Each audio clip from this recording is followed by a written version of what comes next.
Hi, and welcome to the Christian Indie Writers Podcast, where we inform, encourage, and support Christian indie writers on their journey toward publication. I'm Christina Catane, and I write Christian dystopian fantasy. I'm Jennifer Carl Tong, and I write historical Christian romance. I'm Jamie Hirschberger. I write short fiction under the pen name J.R. Nichols.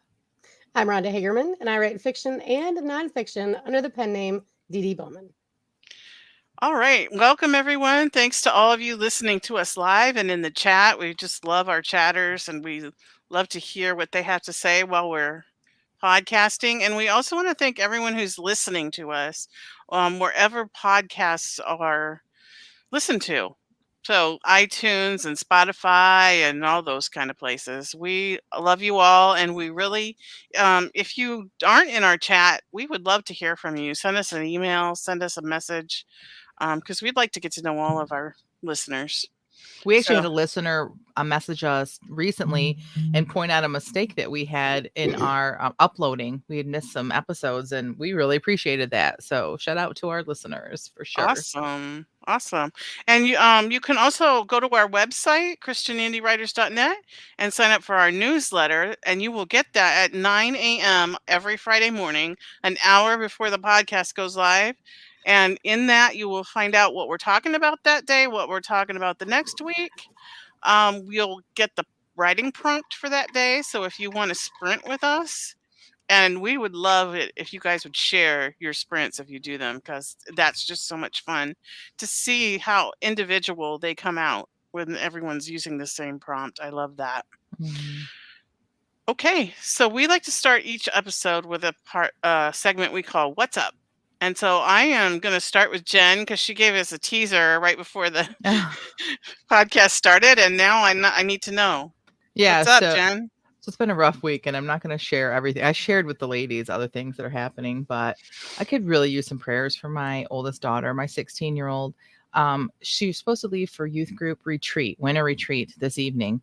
And yesterday I was taking my 12-year-old to get a suitcase because she didn't have like her own suitcase because she's going as well. And I get a video chat from her, and she is bawling.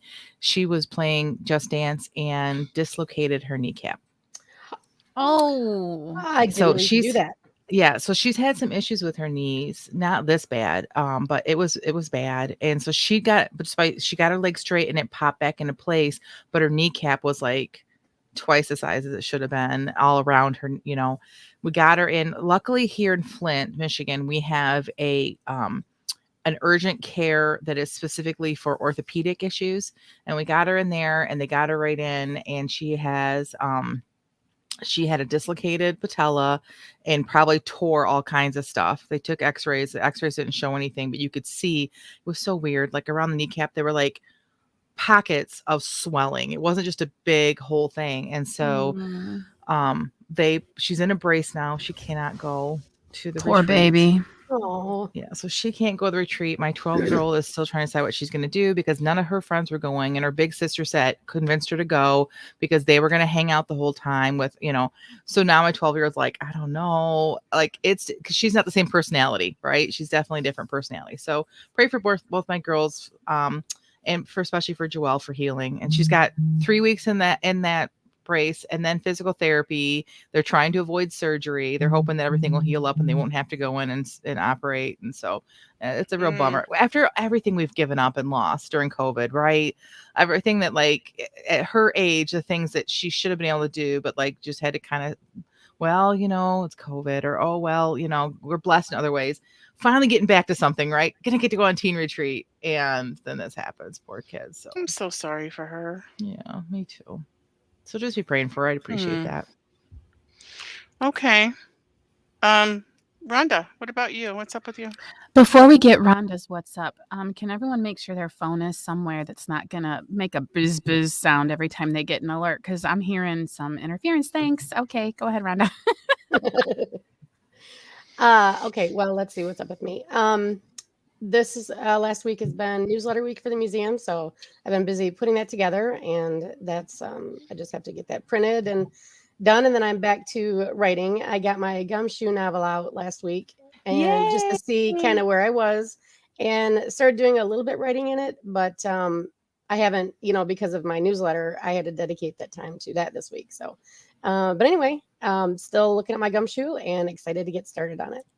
Yay. Awesome. I'm so excited to read that one. Yeah. And also, I'm excited it's still poncho weather. You look really cute. Oh, I have my fleece Sherpa blanket. nice. Go ahead. I have a heating pad on my back to keep me warm right now. The heater vents in this room do not work. So, My basement. Jamie, what are you using for heat? Florida. Yeah. It's been cold here. My sister posted a meme or whatever, and it was like actually colder here than it was in some part of Alaska, at least in somewhere in Florida. And she's like all miffed because she's here for the heat. You know what I mean? right. I'm here for the sun, and it's been a little too gray actually for me, I must say. Not going to complain too much because I thought I saw the sun today, but it's been a couple gray days in a row. Ugh. Nothing like what y'all had going on, though. That's for sure. Mm-hmm. Yeah, it's been pretty cold here. Well, plus our blood thickens up. Like I didn't know this, and literally until I was probably 45 years old, that living in the north, your blood thickens in the wintertime. That's why we can handle the cold weather better. Like when somebody from like a southern state comes to visit in the fall and they're freezing and we're like still wearing shorts and we're like, what are you talking about? So when you have weather, Jamie, that is like in the like 50s, it probably feels like the 20s feel like up to us up here, which right now the 20s would be a heat wave for us right now. But I would just say that like there is a difference too, because the air is very wet here. So yes. and I'm someone who the cold doesn't bother me, so I'm not looking for an excuse to complain. I will objectively tell you that it feels colder here when it's 40s or 50s just because it's damp and cold. Up there where y'all are, it's dry, so it feels different. But it's not as dry here as it is in Alaska. And so there's the same kind of thing where 20 degrees where I lived in Alaska feels warmer, invigorating than 20 degrees in Michigan. 20 degrees. And I think it might have something to do with the flat landscape and the fact that I lived in a valley also. So we had like the mountains, and then so we were a little bit insulated, but I always thought it was colder here like in February than it ever got in Alaska. But that's just my perception. What do we got going on in the chat? Well, it looks like Maria had a party this week. She says, my what's up? I launched a new blurb for my first historical fiction novel, The Boy from the Snow. Also had a Facebook Live party on Tuesday as it was 4 years since publication. That was fun. I went to the party and it was so much fun. And her husband was the host and he's hilarious. Yes, he so has that good British humor. Was it in her group? I'm never on Facebook. Oh, I'm so bad anymore. I totally missed out on that. Super fun. I don't think it was in her group because I noticed it and I don't know that I'm in her group. So maybe I am. Leah says, what's up? Just crossed 40,000 words for book 10. Awesome. That girl is a beast. And she said, my hubby just came home sick. Might be tummy flu. My hubby is homesick today too, but with like a sinus infection or something. So Shell says, what's up? No words, but had my manuscript open all week and been researching and planning. Hey, progress is progress. Yeah. You need that research and planning to get the words right. Yeah. That's awesome. So I'll go next with my what's up. I got a lot accomplished this week. I'm really happy with what I got accomplished. I've started looking at ideas for my book cover. I have a brief that I put together and I'm looking for feedback from some people. So hopefully I can get that started and get these edits done. And I also I either pulled or tore my calf muscle the other night. So I have had nothing to do but sit. So maybe that's why I was so productive this week. So that's pretty much it for me. What about you, Jamie? Well, it seemed to me that I had something kind of funny that I wanted to talk about for my what's up, but that went out of my head. I don't know. But fortunately, I had my prepared what's up, which is once again to take a look at Stoic philosophy and see how it lines up with what the Bible has to say. And once again, I was looking in Ryan Holiday's devotion, 365 Days, Stoicism. And Marcus Aurelius in his Meditations wrote, take a good hard look at people's ruling principle. especially of the wise, what they run away from and what they seek out. So it's interesting because, of course, zillions of possible scripture choices about being wise as opposed to being foolish kind of popped into my head. And funny enough, the two that I considered using both have the fun, like, so Proverbs 9:9 and Proverbs 16:16. So it's just kind of funny. So Proverbs 9:9, give instruction to a wise man and he will be yet wiser. Teach a just man and he will increase in learning. And then 16:16 is, how much better is it to get wisdom than gold, and to get understanding rather to be chosen than silver.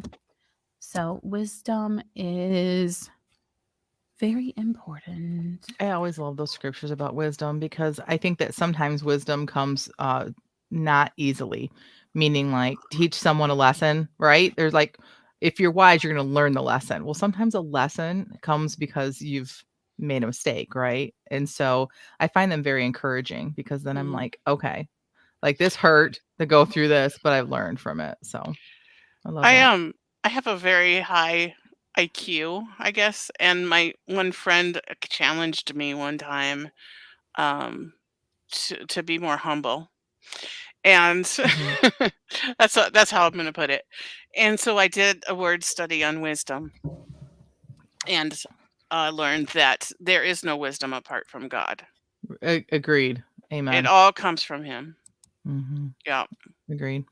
Which is why I think it's so interesting that in a pre-Christian society, they were chasing after wisdom and they understood that it was like the end all be all. So it's almost as if they were seeking knowledge of God, Right. you know, the true God. And yeah, interesting.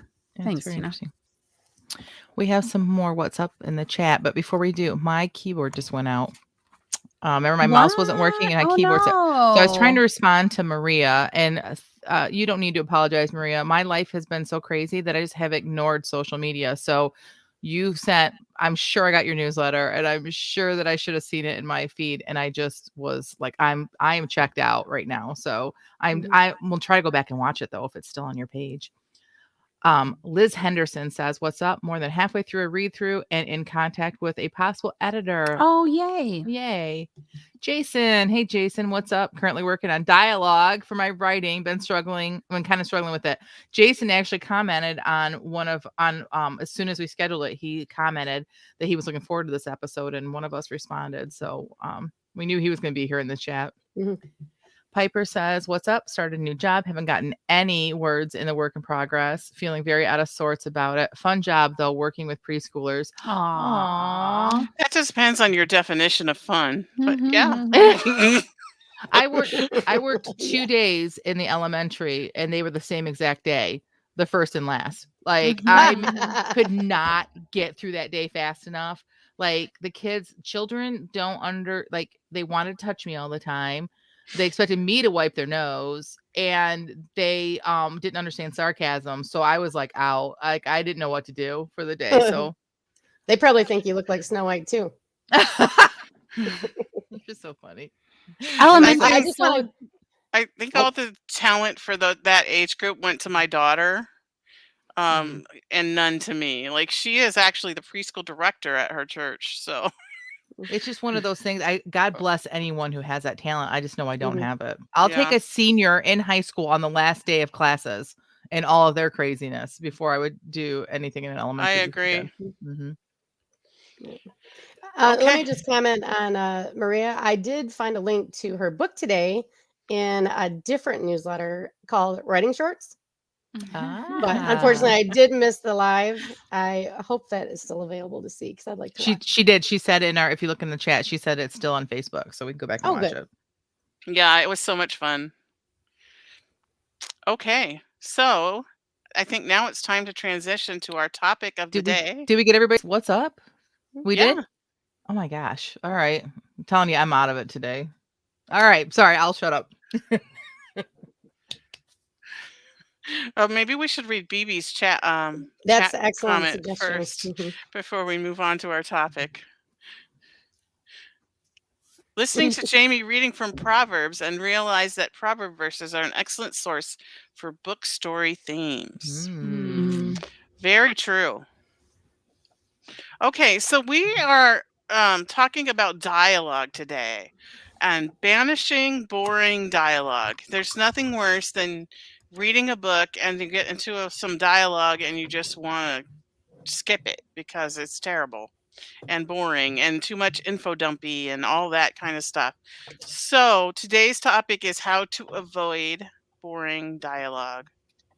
So first of all, how do you know it's boring? Well, yawning. what did you say, Rhonda? Because you're yawning or you're putting the book down. Yeah, I mean, frankly, in my opinion, if it would be boring to talk about in real life, it's probably boring to read. Yeah. Agreed. You know, is it moving your story forward? If not, why is it there? Which arguably is advice for basically any sentence in any book that you're writing. Arguably, you know, like Ernest Hemingway, which is so ironic because I think he blathers on and on about Spain so much. He would be like, you need to use as few words as possible. And I'd be like, so then can you just say I lived in Spain? But anyway. Plus too, like sometimes we, especially when we're new writers, and we made sure that we put this in our description of this live, was like when you're a new writer, like sometimes you're writing like everybody talks. And we, in general, majority of conversations that happen in the world are like, nice weather we're having. Yeah, it's nice. Like when you're waiting for your kids to come out of dance class or whatever. And you cannot write that way because we're reading it. We're not living it. And so you have to be able to have some finesse as far as that goes. So like the nice weather we're having combos just don't work in a book for sure. I kind of wonder if people with like my personality type find it easier to write dialogue, maybe because I cannot stand small talk in real life. Oh, Like if wonder. people are talking about the weather or something like that, I will completely zone out and I will be somewhere else in my head. And I might be nodding and smiling, but like to me, that is like the worst thing you could possibly like. Small talk to me is like torture. So I don't know. Maybe I don't know if I would find it easier, but I think a little bit of small talk might be okay in a book if it has a purpose, like showing somebody's personality is shallow or you know, something like that. Right. Leah says that she doesn't mind a little dialogue that sets a scene or introductions. Exactly. She's like, but I am conscious that it has to move quick beyond boring stuff. So this is exactly what we're talking about, right? Like it can be about the weather if it has a purpose, right? Mm-hmm. So what? we Okay, sorry, go ahead. Nope, go ahead. What is the dialogue's purpose? What is the purpose of dialogue? It's different for every scene, right? So that's why you have to decide it. Like, so if you're reading your dialogue, I think, and you like it, you can't tell if it has purpose. Some of the things you have to ask yourself is it moving the story forward?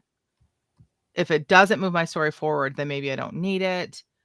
Or like Jamie kind of alluded to, like if it's showing an attitude, like someone is boring, so the conversation's boring, and then you can be inside the other person's head, like, oh no. Or if it shows an attitude, like the way that they're talking to the person, so then it shows you a little bit about that character. So it may not be like plot driven, but it shows insight into the characters, then it can be okay. Or if they're awkward or whatever. I added something to the outline when we were done sprinting. Sometimes like dialogue just shows up when you're writing. It just kind of pops up during a sprint or whatever.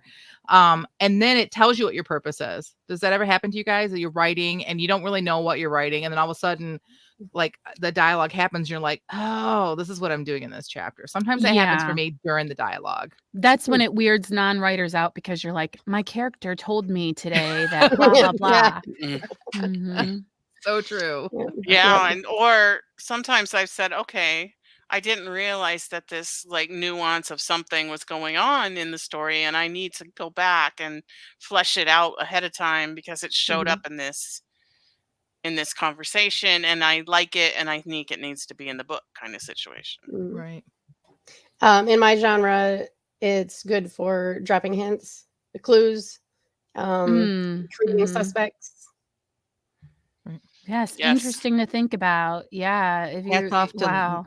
Hats off to Leah for the Dirty Dancing reference. I carried a watermelon.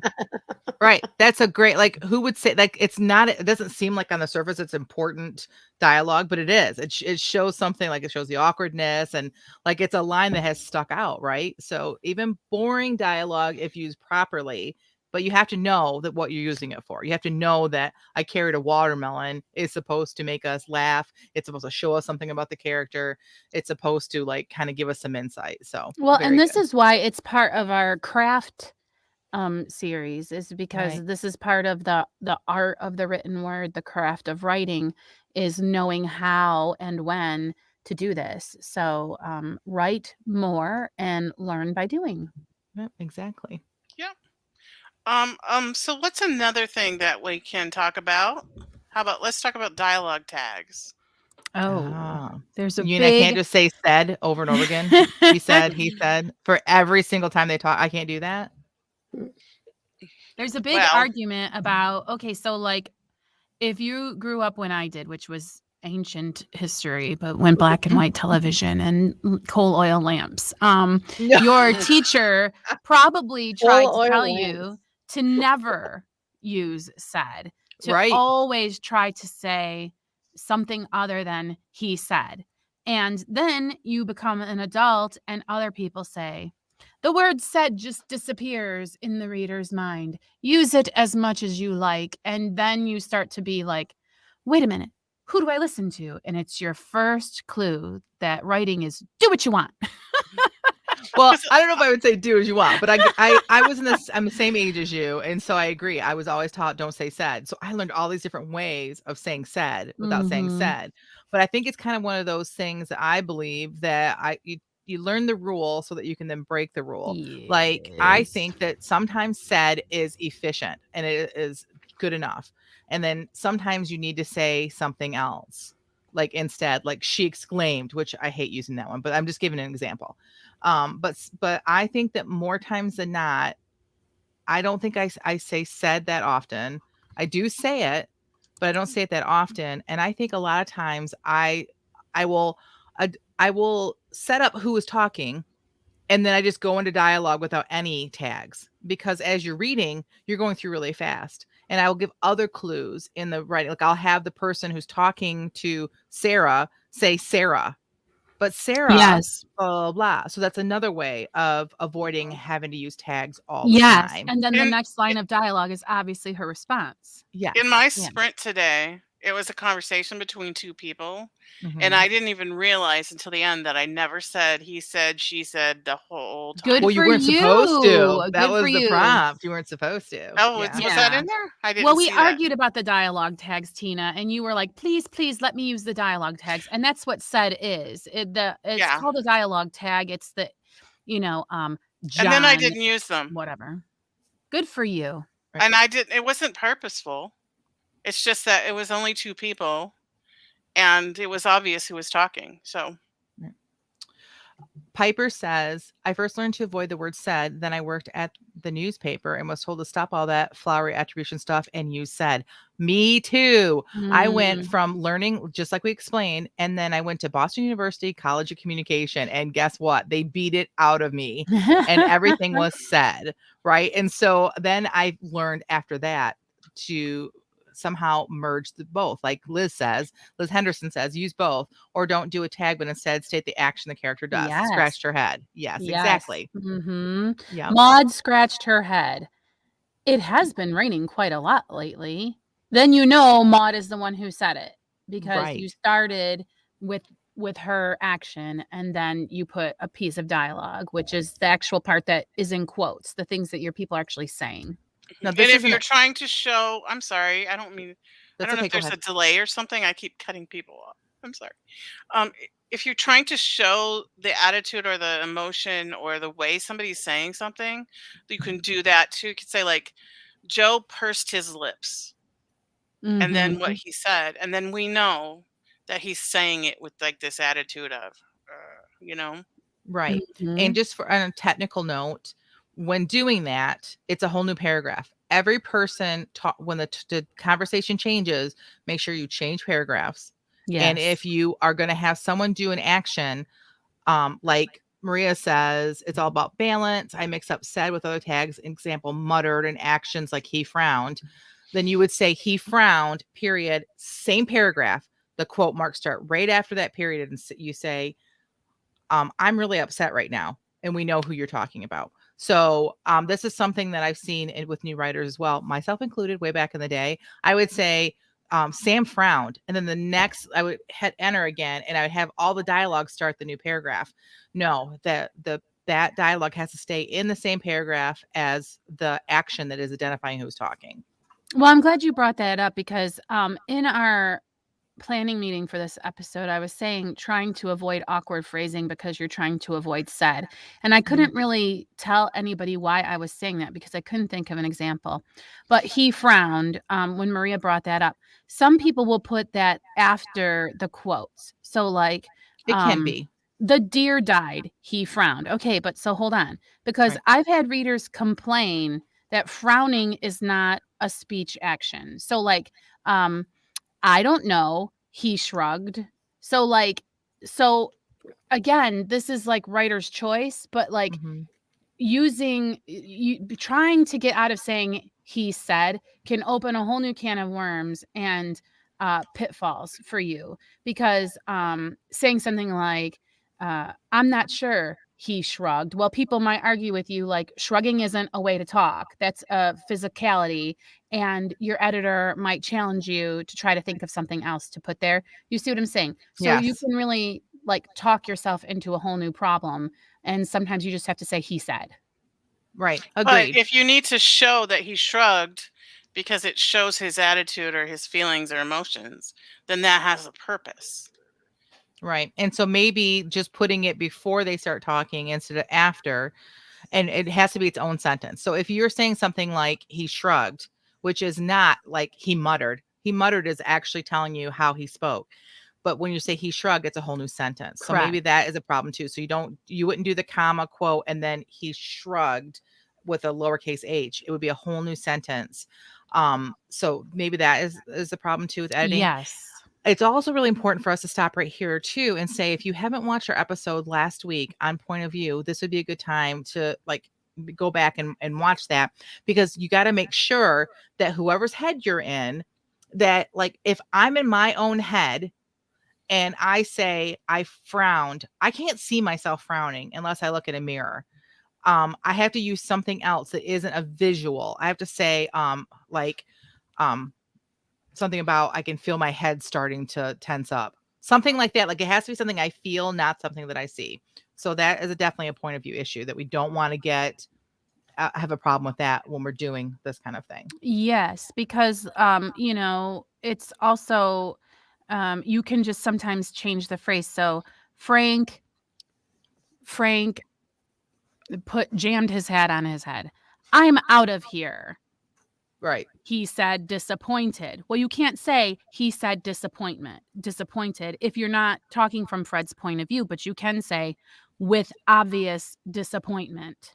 Right. Or a clue that like your point of view character is inferring the disappointment.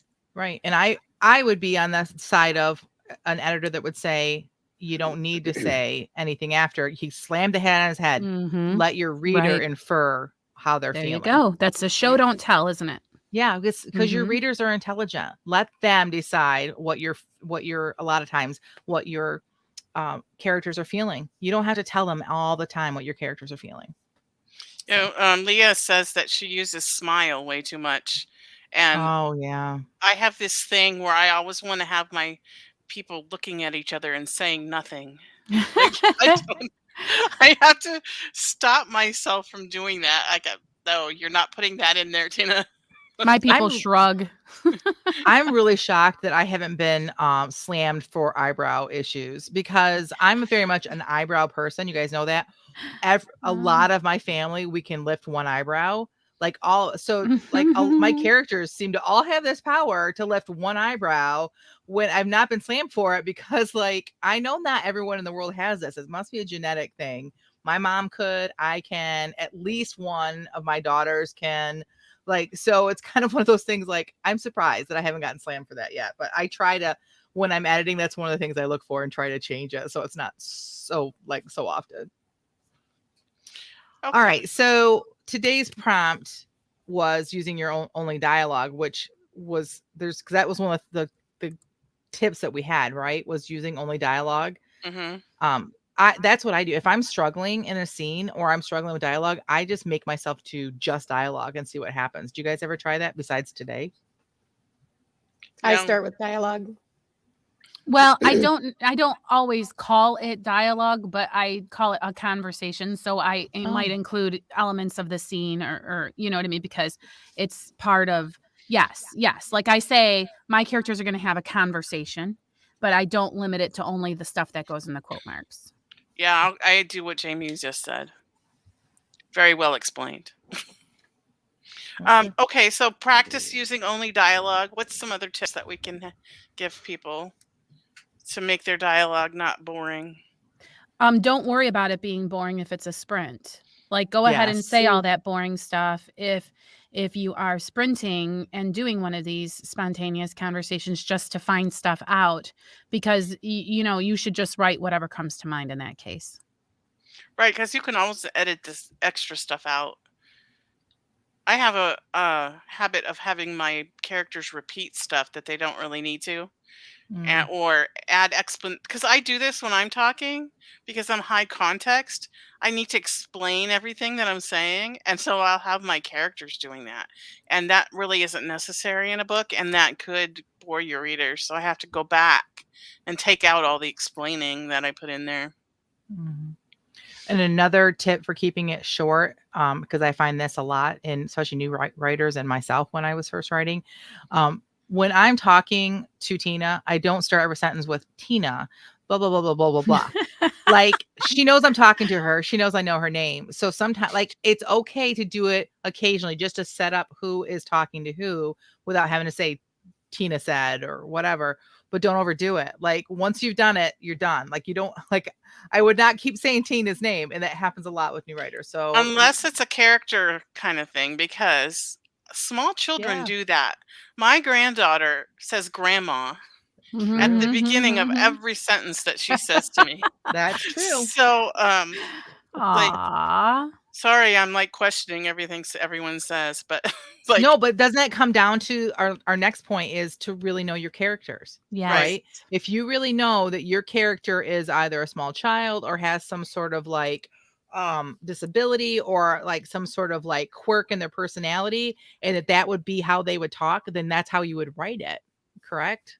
Yeah. And Yeah. sometimes it's, I just learned this recently that using somebody's name can be a way to sort of like psych them out, because you kind of say it as if you know Jen, blah de blah blah blah Jen, and it's a way to like dominate bully someone. You know what I mean? Yeah.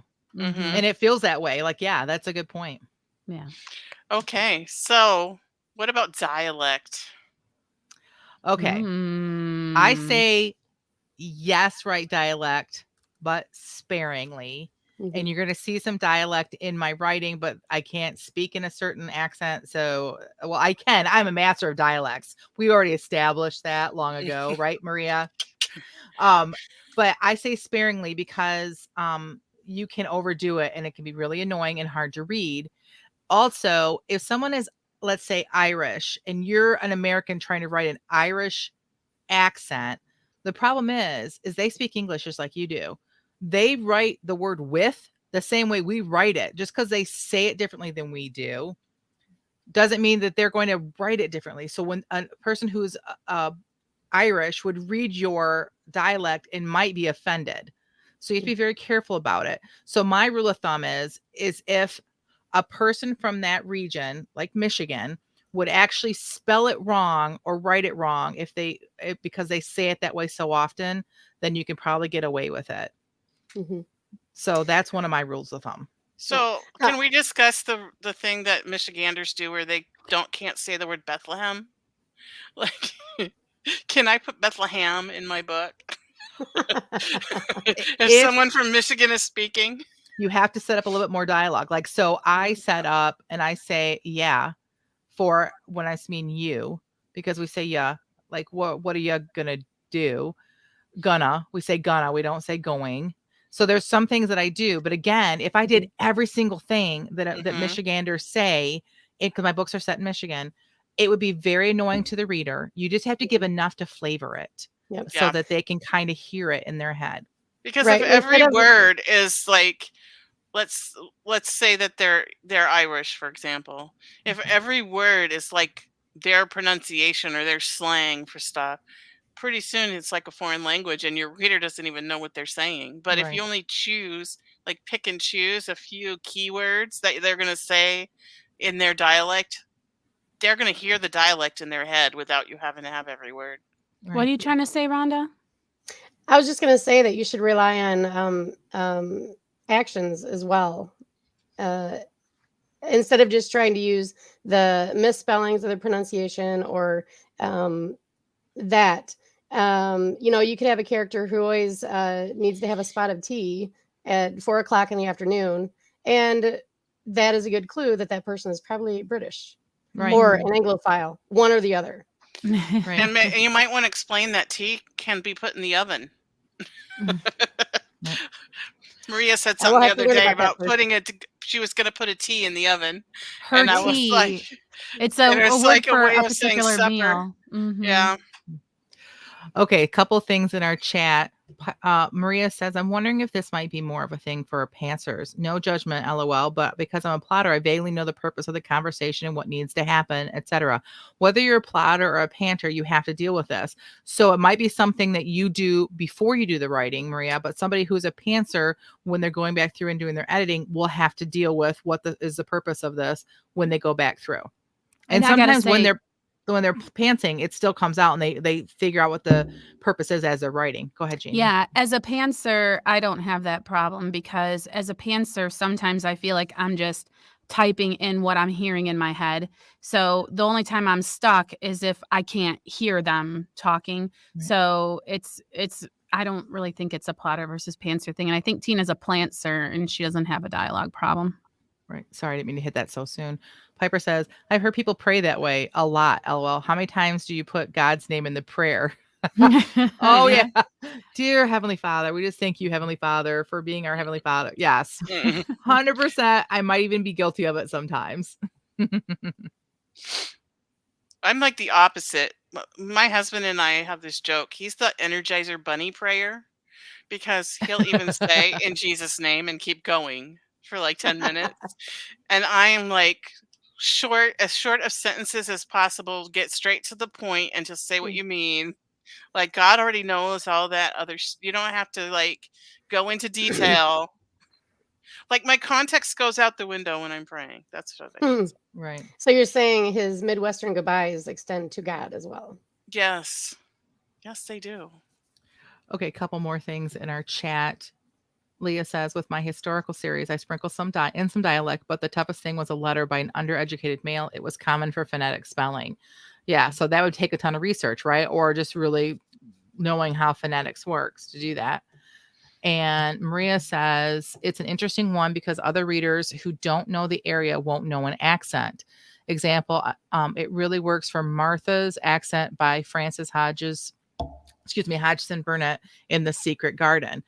True. So again, if you want to use dialect and you're not from that area, you may need to do a bunch of research to figure out what's going to work and will be universal and not just work for someone who is from your region and is going to read it. So, yeah. And I almost say if you need to do that much research, you might question the wisdom of using dialect because you know what I'm saying? Like, right. Because here, Maria says, can make a mistake. Yeah. Maria says, Rhonda, I might have said spot of tea once in my life. Mm-hmm. Right. So, but over here in America, that's because what all English people say. Yes. Right. So I guess it depends on who your readers are going to be. If you know you're only going to have Americans reading it. Right. So, yeah, it's an interesting topic. I don't know if Mary Poppins was like a posh Londoner or what she was, but Mary Poppins definitely said spot of tea. Okay, so let's talk about using dialogues for the info dump. Or just kill me now. Yes. Like, Tell okay, it so about that seashell or rock. Wasn't it like you had this example where you were like, Lindsay said, "Oh, look at my favorite seashell," or you noticed a seashell. Do you remember that time we went to Lake Michigan and we collected right. seashells and Okay, we so there's this a and this way and to that? Yeah. give out information and dialogue and a way not to. So if I'm talking to Jamie about a trip that we went on, I would say, "Hey, do you remember we went to the beach last spring?" That's what I would say. I wouldn't say, "Jamie, do you remember when we went to Fort Myers I don't even know if that's a beach or not. Give me a beach name." Yeah, I just close enough. That All right. works for me. Remember when we went to Lake Michigan back Yeah. in 1993 and we were still in high school, but yet you were, and like you just give all this information dump. That's the wrong way. The right way would be, Jamie, do you remember do you remember Lake Michigan back in high school? And then would be inside Jamie's head thinking, yes, Jamie remembered well who she was dating and blah, blah, blah. Like that's how you would do it. Don't just like use dialogue to do a whole bunch of info dump because it's just never good. I've never seen it done Oh, well. Piper puts her finger right on it. You mean having one character tell another character something they should clearly already know just to Yes. fill in the reader. Right. Yes. Yes. Don't do it. So That's that's something really that will show up when you're editing. Sometimes you just write it that way and you don't see it. Sometimes you do, but sometimes it's just is like, ugh. And if you really, really need to do that, sometimes I've seen people introducing a character to someone else and saying, "This is so and so who," short sentence about whatever you need them to Yeah. know. Right. Yeah. Leah says info dump dialogue, preachy prayers, historical context, or flashbacks in chapter 1 conversations. Don't do it. Agreed. I once read a Christian fiction, like it was like a not dystopian, post-apocalyptic kind of thing. And they put the entire sermon that this preacher preached in the book. wow. No. And No. and I'm a preacher's wife, and you know what I did? I skipped like 5 pages. That's what Hey, I that's did. one way to get your word count. Yeah, I guess. So my third book is about a pastor. She is a preacher, and there's not a single sermon in there. There's pieces of the sermon. There's Exactly. like her like getting up to preach and talking about what she's about to preach about. Nobody needs to read the whole sermon. That's not what they're there for. And that will not move your story forward. The whole preachy sermon. My favorite way of getting information to my reader is by having somebody tell a story. Mm, And you'll see that in my sprint. So that's all I'm going to say about yes. that. And it's really handy if you have, a designated storyteller, right? Like you could have a bard show up. Well, and your novels lend that. Yes. Yeah, It's Tina, because you have like the Native American like And heritage in yours. storytelling is a part of their culture already. I didn't make Right. that part up. I Right. just used it to tell the story I wanted told so that people could see the history. All right, one last one before we move on because I know we're like running behind. But Maria says, I love that in the movie Great Muppet Caper, a lady says loads of stuff about her necklace. Piggy says, why are you telling me this? Lady says, well, it's exposition. It has to go somewhere. That's so great. That is so great. Yes. And I want to know if Jason got some actionable tips and if he feels like he's happy that he tuned in today in the chat, and if there's any questions that he has or anything anybody else wants to know about dialogue. So Yes. Awesome. Okay. So shall we move on to our favorite time Yeah. of the feeding of the Yes. backs? So Yes. Rhonda, I'm going to make you go first. I know how much you Hmm. love it. And so can you tell us what the prompt was? I know we've said it like 3 times, but go ahead and then read Sure. us what you wrote. Okay, the prompt was to write a scene or a short story using only dialogue. And I'm just going to let you know that today I wrote 263 words, which is about 100 more than I normally do because I didn't have to worry about all that silly, extra stuff. I just did only dialogue. Yay. So, all right. You said we were going to the ice cream store. No, I said if we finished our workout, then we would go get ice cream if you still wanted it. Why wouldn't I want ice cream? You are the one who needs a workout partner, not me. Rebecca, first of all, I can't hear you when you mumble under your breath like that. And with your head turned toward the window, it's even worse. I guess I'll just stop talking until you start talking so I can hear you. Rebecca, would you stop the mumbling? The car hasn't had a chance to heat up. Yet all your hot mumbly breath is creating frost on the inside of your windows. I can't see out your side anymore. Then I guess we better stop at the ice cream store. It's only a block away. What did you say? I still can't hear you. I said, you're getting ready to pass the ice cream store, so we should stop or not.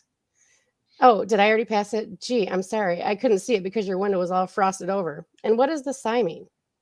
It was a sigh of relief. Relief? What have you relieved of?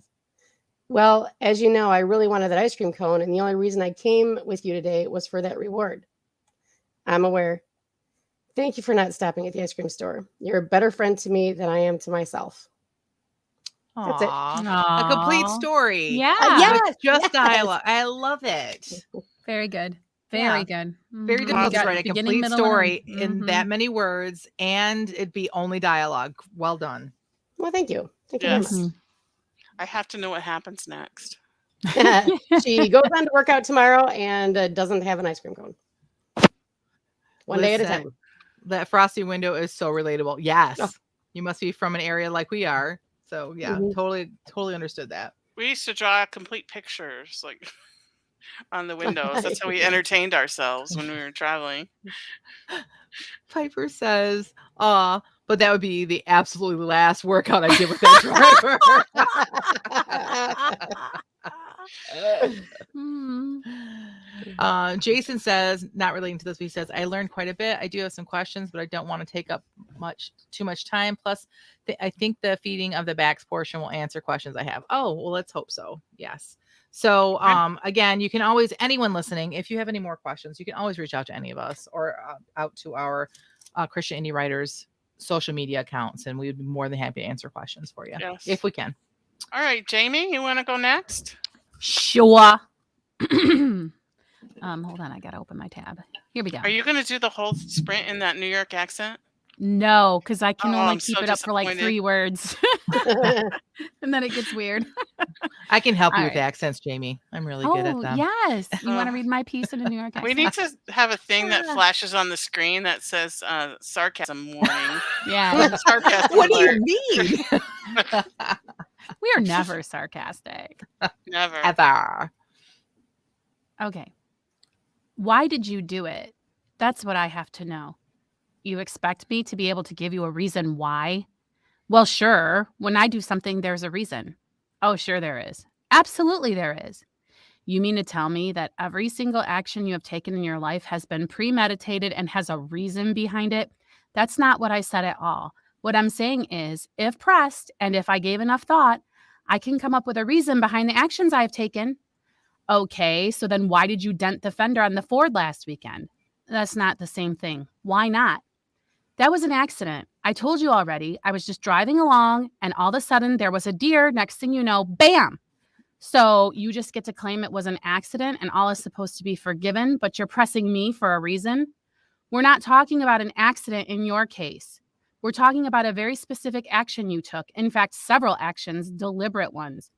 You're saying it's impossible for what I've done to be an accident? Yes, that's exactly what I'm saying. That's kind of unfair, to be honest.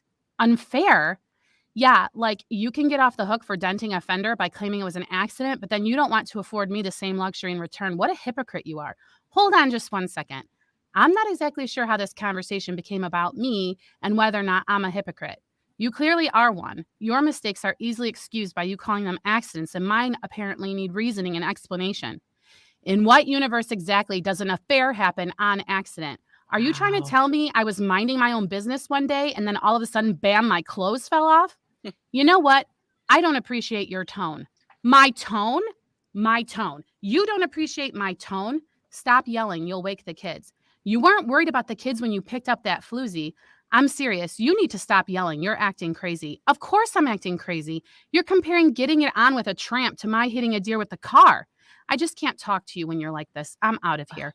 Good. And maybe you shouldn't come back either. Where's my phone? On the nightstand next to our marital bed. Hey, Mom, I'm coming to stay with you for a couple days. Better tell her to plan for more than that. Yeah, that's her. Yeah, I know. Tell her about your accident. Tell her. Yeah, she's lost it again. Well, you know how it is with her. How it is with me? How it is with me? Mommy's just upset with Daddy Cupcake. You go on back to bed. Yeah, Mom, she woke Destiny. Yeah, I can pack her a bag too. See you in a few minutes. Oh. Okay, within just dialogue, you totally set up this narcissistic situation that this poor person, I don't know who was the affair. We don't know if it's a man or a woman, but so well done, Jamie. I just want to reach through your story and strangle that person. I just want to go rack up my shotgun. Yeah. There was no description, or you did everything the way you're supposed to. There was a whole entire world swirling in my mind. Yeah. The whole emotion and everything was just so real. Thanks. I appreciate that. Oh. Really good. So Piper says, "Oh my goodness." Leah says, "Brutal." Agreed. Yeah. Piper says, "Wow, Jamie." Liz, oh dear. Yeah. So well done, Jamie. I have goosebumps, and it's not even from the cold. Mm-hmm. I appreciate that. I love this part of the podcast. I like all compliments. Mm-hmm. Unfortunately, I have to follow that. Right? I'm glad I'm not. Okay. Thank you, Tina. Here goes. Can you tell me a story, Grandma? Of course, child. But you need to be sure your hands are working while I do. I'm sorry, I have to make my thing larger because it cut off half my words. No. Of course, child, but you need to be sure your hands are working while I do. These fish won't cut themselves. Yes, Grandma, I promise. Good. Then hold your ulu properly, like I showed you. We don't want any cut fingers. Sorry, I forgot. Very good. Now let me think. Which story shall I tell you? A new one that I haven't heard before. A new one. Well, I'm not sure. Oh, yes, I know of a perfect one. Are you ready? Yes, Grandma. And see, I am cutting the fish like you said to. Very good. In a time long ago, before the great catastrophe, there was a baby boy born in a giant city made of strange stone. His family lived in a great tall wigwam so high it touched the sky. How was that possible, Grandma, to build a house that tall? The strange stone had magical power not to topple over. Now this boy was a child of promise. What does that mean, Grandma? What is a child of promise? It means he was promised to his mother by God. She prayed and prayed to have a child and promised to dedicate his life to God if he answered her prayer. Oh, so she promised and God promised too. So he was a child of promise. Yes, very good. The boy's father was a man of God. What was his name, Grandma? The father's name was Levi, and the boy's name was Joshua.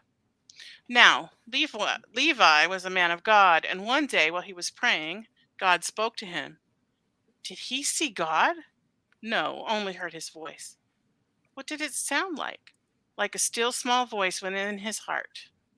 How did he know it was God? Because he spoke with God often and recognized his voice when he heard it. Now listen. God told Levi to take Joshua away from the great cities of strange stone and take him to a far-off land where the rivers ran turquoise and the mountains stood guard. Just like our village? 3, 2, 1. Oh. Mm-hmm. See, this is exactly what we're talking about as far as this is not feeling info dumpy. You can have a storyteller in your stories. But yeah, I feel like there was so much interaction between the mom and the grandma that it didn't feel like that at all. So well done. Yeah. Well, we got the use of the tool, it being called by a different name. Mm-hmm. Mm-hmm. Yep. But was anybody else picturing a little blonde Eskimo girl? No, that's how you saw it. So are you saying that because my granddaughter's blonde? Mm-hmm. Yes. Oh. Mm-hmm. Uh-huh. No, Yeah, but that was Yeah. I may have been channeling Athena a little bit. Yes. Yeah. So, is when they are working, is there always an elder who is telling a story, like to pass the time while they're working, Or they would sing songs. Okay. And I don't know if it would usually be the older one. I don't know that it would always be an elder. Mm-hmm. But usually the oldest at the cutting table would be either singing or telling a story or to make the time pass. Mm-hmm. That was great. So that was good. before there was playlists available to Yeah. fill the air with whistle while you work kind of music. Leah says, "Oh, Tina, so rich and wonderful." Agreed. Piper says, "Oh my gosh, this sounds like my little gremlin. Takes forever to get through reading her a bedtime story." LOL. Yes, anyone who's had a little around would agree with that. Yeah, Shell like, says, okay, "Lovely, now be Tina." quiet and listen because I've got to tell this story. Jason says, "That was really good, Tina. I loved how you used the storytelling." Agreed. Notice how quiet I'm being? I've been Mm. quiet for a really long time now, haven't I? Perfect. Yeah. Okay, so Jennifer, you are last but not least. So I wish that like people could just read this instead of me reading it to them, because I would just really love to see like if I was able to get any sort of dialect across. But all right, so in this I'm writing in my Widows 1 world, and this is Cade and Colleen, one of their first interactions. I think I already wrote this, but I kind of just wrote it again differently.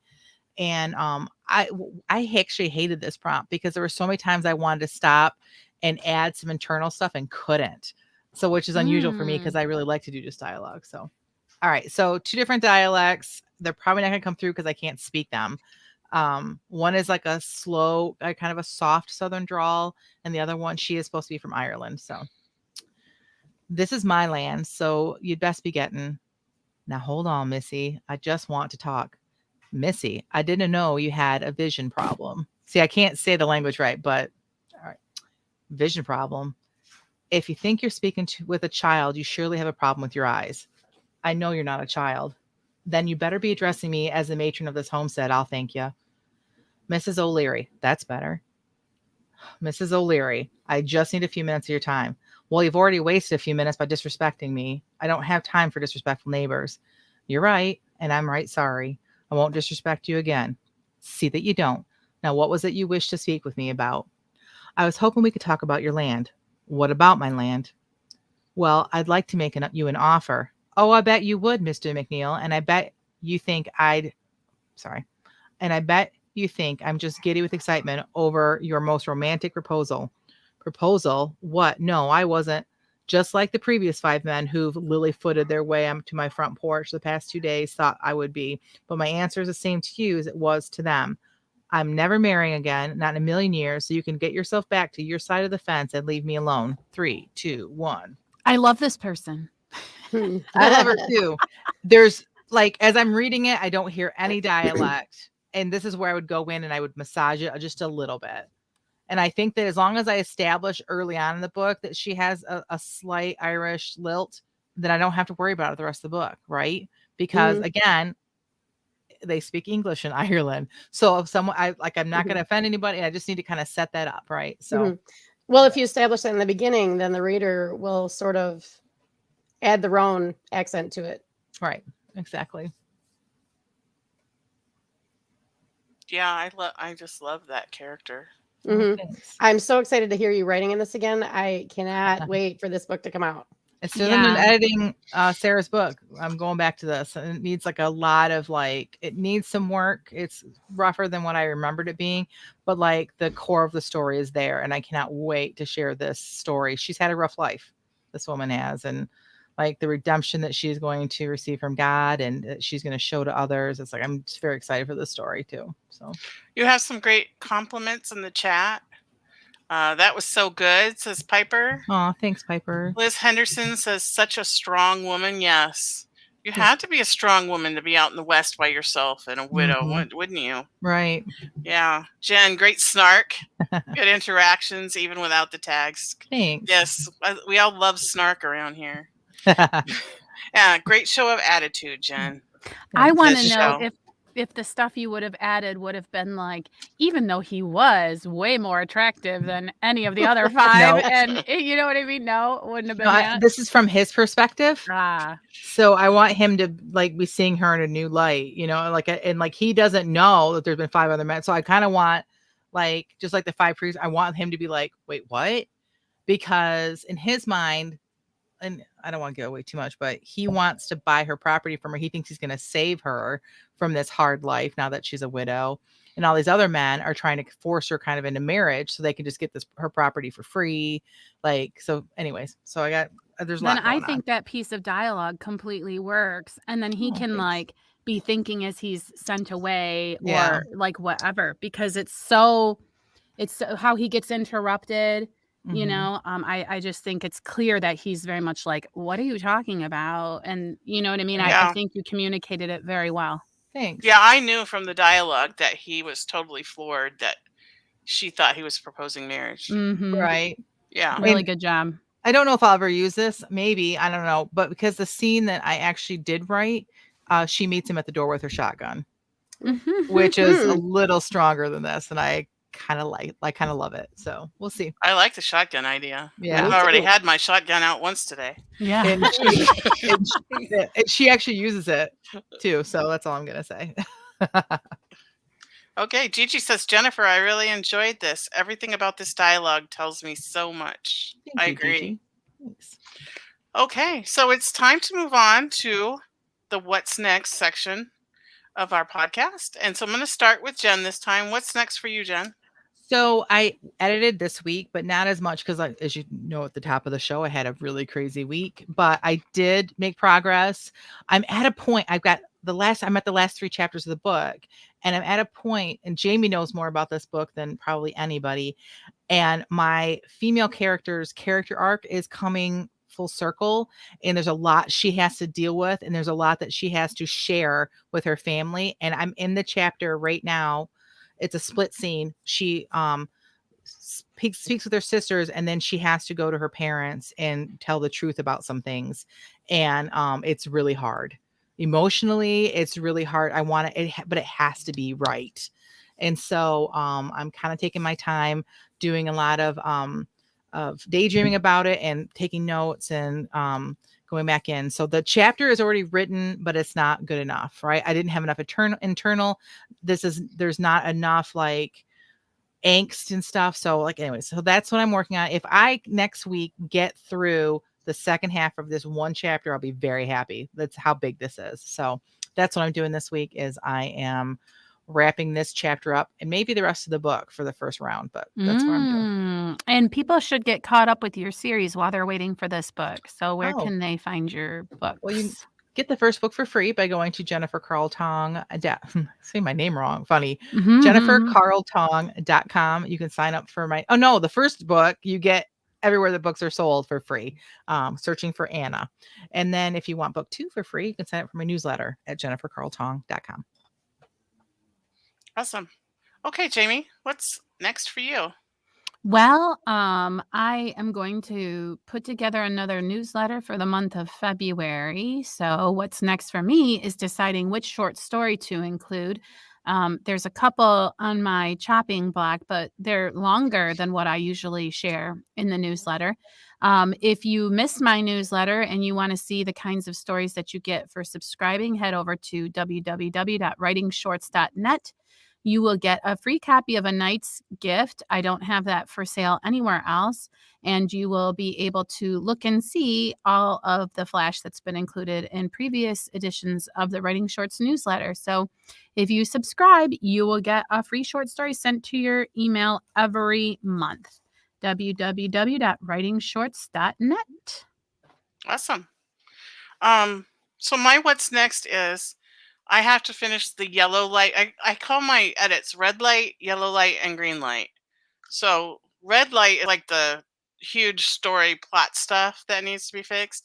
Yellow light is like sentence structure. Well, not really sentence structure, but like the flow. Like if I had a a thing of dialogue like this, I would need to go in and check my tags and make Mhm. sure it flowed and everything sounds right. So those are what I call yellow light edits. And then green light edits are like commas and periods, and I have a a bad habit of putting look everywhere, like some form of the word look. I have to look for that. So You have to um look for that. yes, I do. Because people are always looking at each other in my story for some reason. And so I want to finish those yellow light edits this week. It's kind of the longest part of my editing because that's the majority of my edits were those. And I also want to get a few mock-ups done of my cover, of ideas that I have for my cover, and get somebody else's eyes on them and see what they think. So those are my plans for this week. All right. We have some chat going on in the chat. Leah says her what's next reading and filling my research and input needs, trying to get 80,000 words in February. Good for you.